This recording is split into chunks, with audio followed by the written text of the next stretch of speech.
What's up guys, Udimza here. We are back, and today I'll be showing you all the Jarvan match that made me Grandmasters.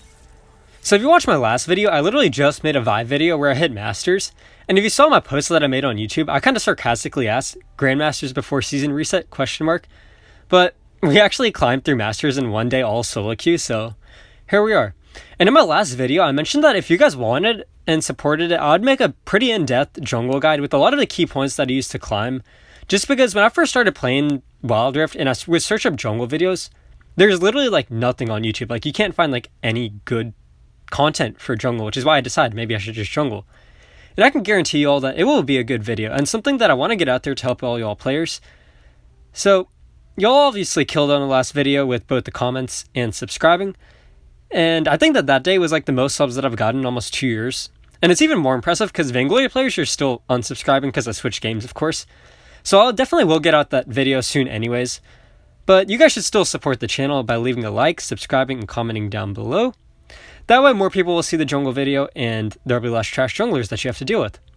But I'm going to give y'all a timeline for what I want to do with this channel in the future and with Wild Rift in general. So I started playing Wild Rift in May actually because when it first released, I was in the middle of school year and I never played League PC, so I didn't want to have to deal with learning an entire new game and all the champs and everything. But in the last 2 months, I've been able to grind it out, so we got to Grandmasters, and for those of you all that want to ask, since people always ask this, how many games did it take? It took me about like 600 to 650 ranked games. So I would like to make a push for Challenger for sure, but it's not possible this season just because the season resets in 4 days, and I need to grind out about like 400 LP, which is a whole lot to do in just for like 4 days. So instead, what I want to do is, before the season reset, I want to get out that jungle guide, which I was talking about for y'all. And I also am playing on my Smurf to learn more champs and Baron lane for y'all. Because I realized I've kind of been spamming this channel with Wukong, Vi, Alistar, Braum, Camille videos. And the only reason why I just played those champs is because I just wanted to climb with what I was comfortable with so I can reach a good rank like Grandmasters. So do be expecting new junglers soon and with some Baron lane videos. And if you didn't know, I actually kind of played the solo lane in Vainglory days, so some junglers to actually look out for that I want to get out soon are both Xin Zhao, which is a beast right now if y'all didn't know, and Gragas too. And then once the season reset hits, I do want to make a push for Challenger for y'all.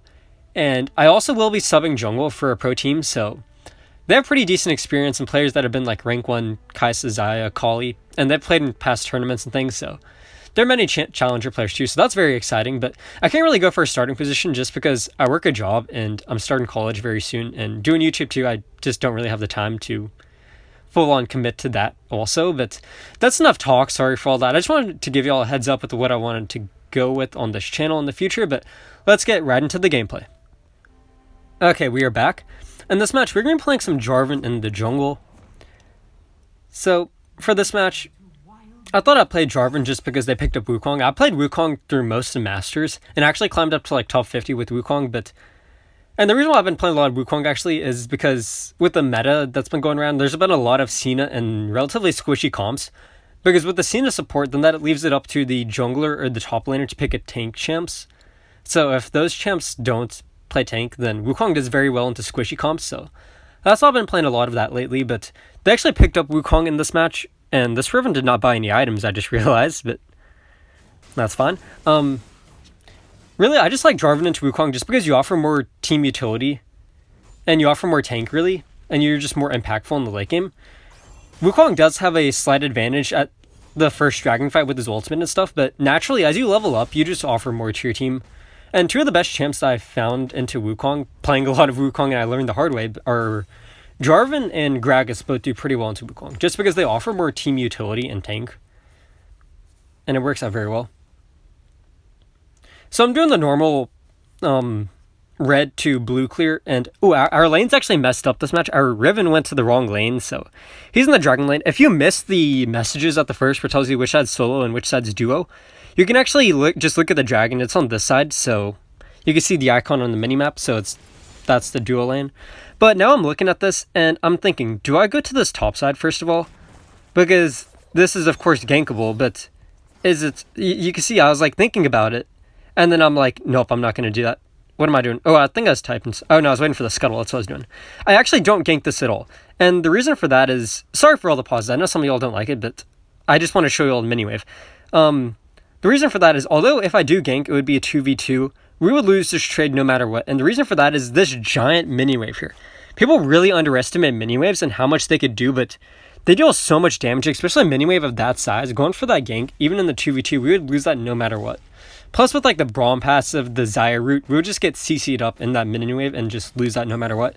So I'm like, that Riven kind of just screwed himself over by getting no items or going to the wrong lane too, so. Yep. Oh, actually now I see that they're fighting on this bot side over here. And I make the decision to rotate down because I see that this fight's going to be going on for a while.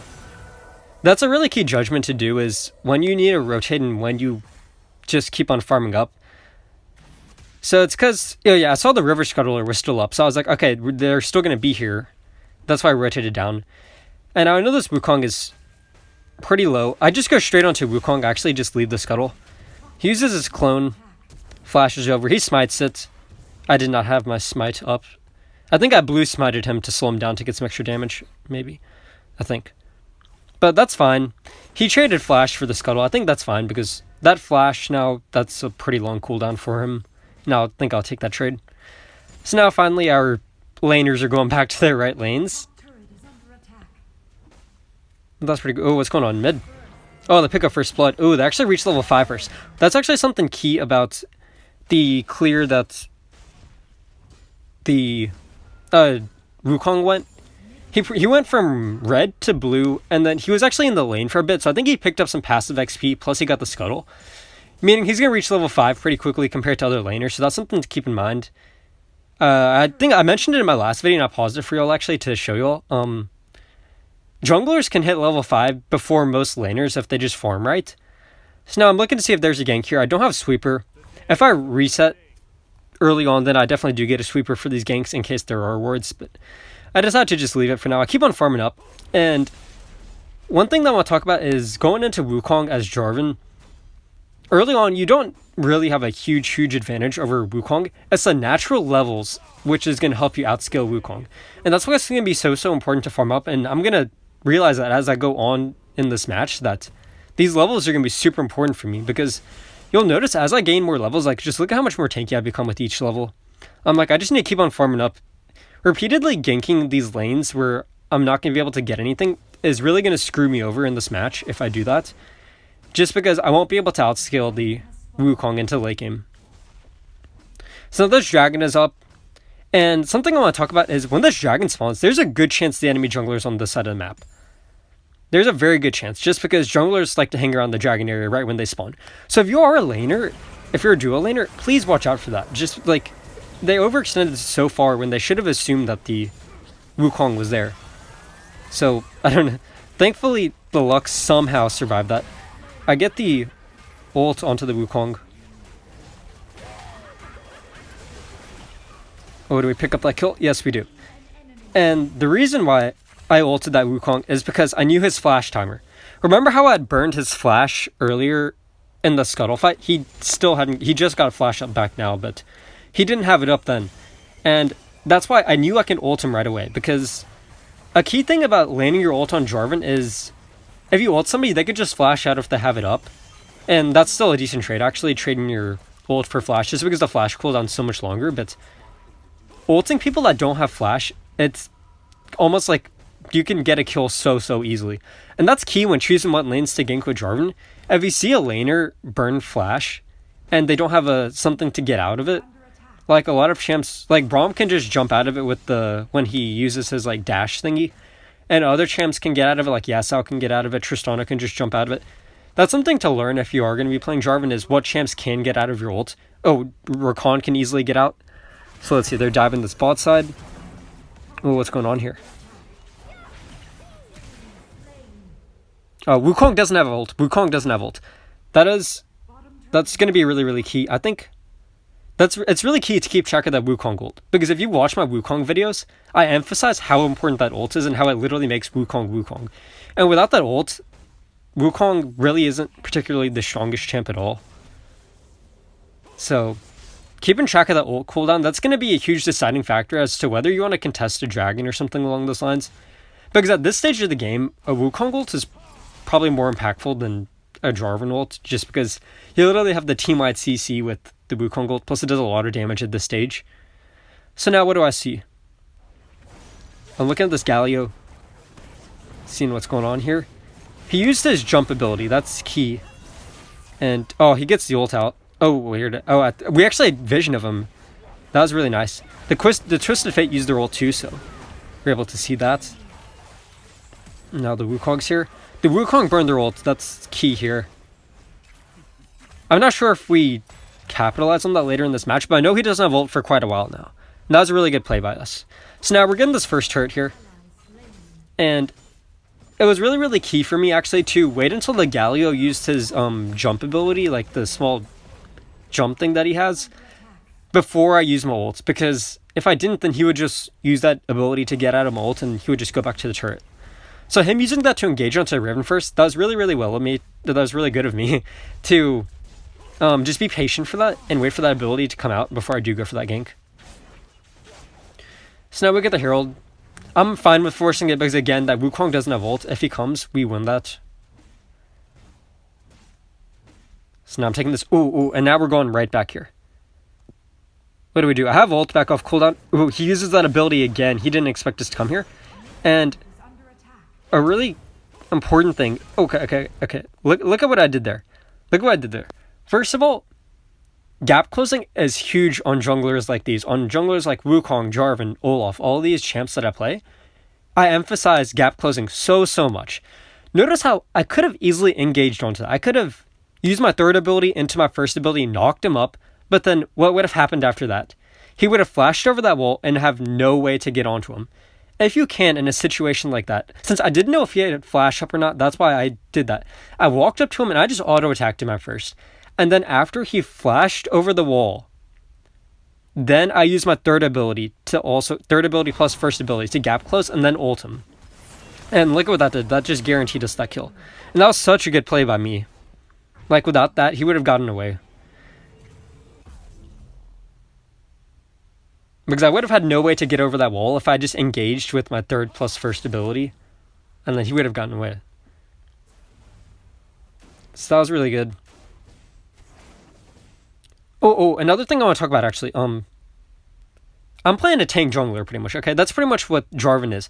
On Jarvan, you won't be dealing the most amount of damage on your team. I mean, you can in some matches, but that's not really what happens in most Jarvan matches. Instead, you just provide CC for your team and tank.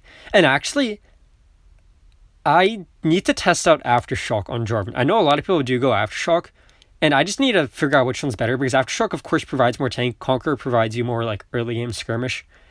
Because in the late game, you aren't going to be, like, completely deleting people or anything. So, as a support or tank, gold on you is not as important as it is on your ADCs or carries. Riven, Lucian,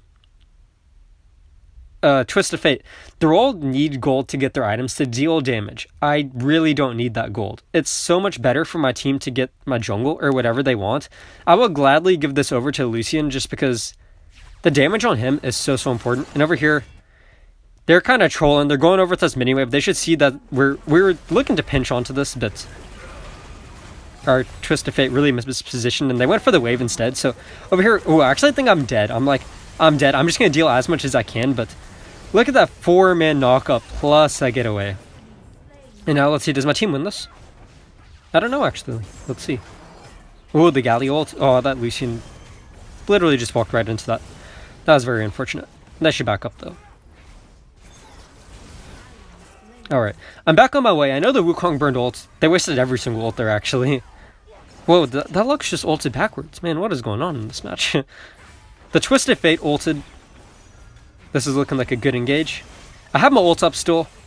We get the chain CC onto the enemy team. And over here, I use my ult for the burst damage. That's really, really key on Jarvan, actually. Your ult also deals a lot of damage when you use it. People don't realize that, but if you need that small burst of damage, just ult, just because it also deals damage. And if you didn't see that there, it dealt a lot of damage to that Rakan. And if you didn't know, actually, Rakan can easily get out of the ult with their dash things. But I just used the ult for the burst damage pretty much. So now, Let's see. Oh, I panicked the Herald because the Herald timer is running really low. We were not able to get this turret, but look, they sent 3 people here, so we were able to get the topside turret. So really, we did get a turret for the Herald.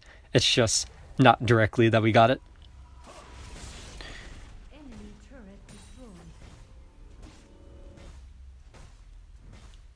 Oh, and going back to the gold on carries and stuff, if you're a support and you're like taking guaranteed kills from your laners, that's kind of troll, just because the gold is more important on them than on you. In most cases, like, I'm not gonna say all cases. Lux might be an exception, just because Lux can like one burst people, they could one combo somebody, but on certain champs, like, if it's guaranteed kill, just give it to your laners. So now they're going for the chain CC here. Let's see, we get a good rotate in. Oh, did they survive? Oh, is he gonna survive? Oh, he barely lived that. That's nice. So now I'm like, we can actually get this Baron. I think we can, because there's 2 topside. I know the Riven's low, but I think we could still get this. The Wukong shows up. He should grab the fruit, actually. This was a mistake on his part. And over here, the Lux. I needed the Lux, okay? We back off here. I'm like, let's just drop this at this point. We're super low. There's 2 topside. We easily could have done that. There's literally only 1 person there, which is the Wukong. And the reason, the main problem there was, the only reason why I thought we could get it is because I thought the Lux barriers would keep us healthy when we did that, but the Lux focused on zoning the Wukong, which is fine, of course, but we needed the barriers from Lux. Without the barriers from Lux, that Baron is going to chunk us down, so that's unfortunate that we weren't able to, but it's good that we dropped it and didn't keep on forcing it and completely throw. Because I know that Wukong still had his ult, because he had just respawned, and he should have everything up. Let's see. Okay, I'm pinging this Lucian to take this, but he doesn't come, so I think I just take it. Or do I give it to TF? I tried to give... Okay, the TF doesn't come either, so I just take it. But given buffs and everything to your laners, it's super important to get your team fed. If you watch me from Vainglory days, you know this is what I do as a jungler. I literally, like, once I get past, like, the very early game, I give, like, literally everything to my laners. And really, that's just the kind of jungler that I am. I don't really play too many assassins along those lines. And now we're diving this Xayah. Didn't even have to ult that. So now, Twisted Fate ults. Let's see, what am I looking for? Okay, I'm pinging the Baron. We can force Baron. We don't necessarily have to go down this Baron all the way, but we can turn on him. I think I'm the one that's pinging. Let's turn on to him. Because I don't want to take the smite battle. So I engage. This is a 4v5, and right now I'm just trying to zone all of them out. I have like 3 of them trapped in here. Really, we just don't deal any damage in this fight, and we somehow lose this 4v5. That was very unfortunate on our part, and that's another reason why I wanted to say your laners need gold, because they're the ones that are going to be dealing most of the damage. I go down there. That's very sad. Let's see if they get this. Yes, they do. Yep, they're going to go down to Wukong here. And that's really... This match, we're talking in chat a bit, but we realized we just didn't deal damage in this fight, and we weren't able to kill him, so... My job, what I realized was, both teams, we really don't have too many damage dealers. Well, my team does, but they just didn't deal damage, actually. But the enemy team, they don't have too many damage dealers. So what I need to do is, I realized my job is to literally just focus this Kai'Sa. The Kai'Sa wasn't even in the fight, actually, so I don't even really know how we lost that, but we somehow did, which was pretty sad, but I'm just keeping an eye on Baron. I'm pretty sure they can do it. They're pretty low. I'm sure I could stop them if they do, but, oh, remember what I was talking about natural levels? Like, look at my tankiness now. That is so much tank. I don't think y'all realize it, but it is so much. Plus with the gargoyle, now I'm just setting up cams and stuff around these dragons, making sure that they aren't going for anything. Now we're resetting. Look at these natural levels now. Like, if I get ulted by Wukong, it's literally going to do nothing to me. It doesn't matter at all. Or like a Braum stun or Galio taunt or Rakan engage even. Let's, oh, this TF ulted in. What was that ult? Oh, whoa, whoa. I'm pinging group. That's why I'm not starting up yet, because our Lucian and our Lux are in bot side. I'm like, we should chill. We get good chain CC onto this person. Oh, dang, they get out with the ult. But now I'm kiting back, trying to get him. I just use the ult for damage and to lock him in there.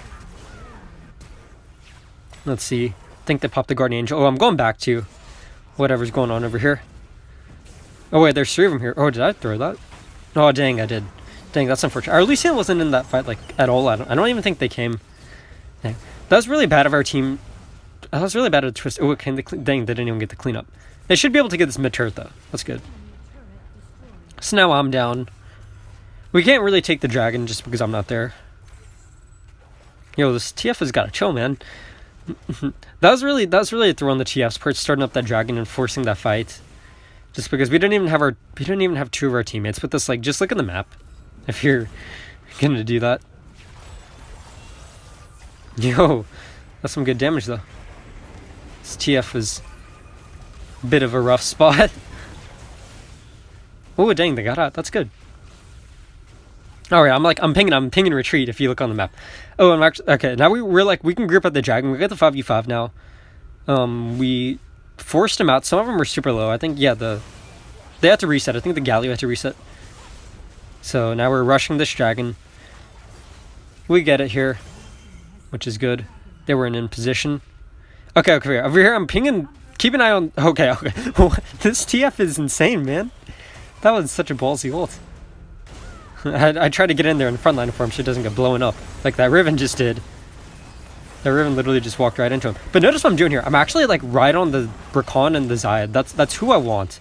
I literally have 4 of them trapped in there and I'm dealing so much damage. If you get that many people trapped in there, you can literally just throw your flag and dash through it and knock them all up and deal so much damage to them. Like, that was really what won us the fight. The fact that I focused their squishies and, like, the only people that deal damage on their team, which is a Rakan. I think it's an AP Rakan this match. AP Rakan in mid is actually pretty good. I've seen a bunch of people play it. It's pretty underrated, but it's a very high skill cap champ. You have to really know how to play it. You can't just randomly pick it up and probably be god at it. Takes a bit. So now we get the Lux barriers, which are helping out. You have my barrier for my second ability. But that was good from us, even though the Riven got completely blown up and the Twisted Fate ulted right in their face. We're able to pick up this Baron, and now we're resetting. Oh, and for enchantment, go Gargoyle. Gargoyle on Jarvan is so good. It makes it even more tanky, like. Let's see, I'm pinging take the blue buff and everything. Again, I'm fine with my laners having it. It's better for them than me. Lucian's been taking my entire red side lately, I think. So that's good. Now they're starting to get some decent amount of gold. Let's see, I'm just pushing up this top side. We're really making use of this Baron buff. We're pushing in all lanes. Oh, TF ults in. That's good. Force the Zai ult. Now that's really key. Without the Zai ult, we could apply a lot of pressure here. They use literally everything on me there. I still have my Guardian Angel, so I don't even know why they did that. Sadly, it gets popped, but now that they wasted everything on there, like, my team can just clean up and I can re-engage here. I still have my ult. I don't even have to ult, actually. So we get that, and now we're pretty much just cleaning up.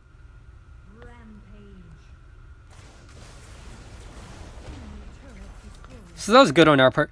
We were able to play this pretty well. But this was a match that got me Grandmasters, so if y'all enjoyed, make sure to like and subscribe. Leave a comment down below. And now we're just pushing this back in. And let's take a look at the numbers and stuff after the match. Victory. Let's see. Victory continue. Oh, we got MVP. And yeah, see, as I was saying, on Jarvan, you won't be dealing the most amount of damage, but look at my kill participation, 19. That's really solid. Kill participation, plus we tanked up the most on our team. That was good. Their Galio kind of popped off. He went for a tank build too. He dealt so much damage. But anyways, that's going to be it for this video. Thanks for watching. I'll see y'all in the next one.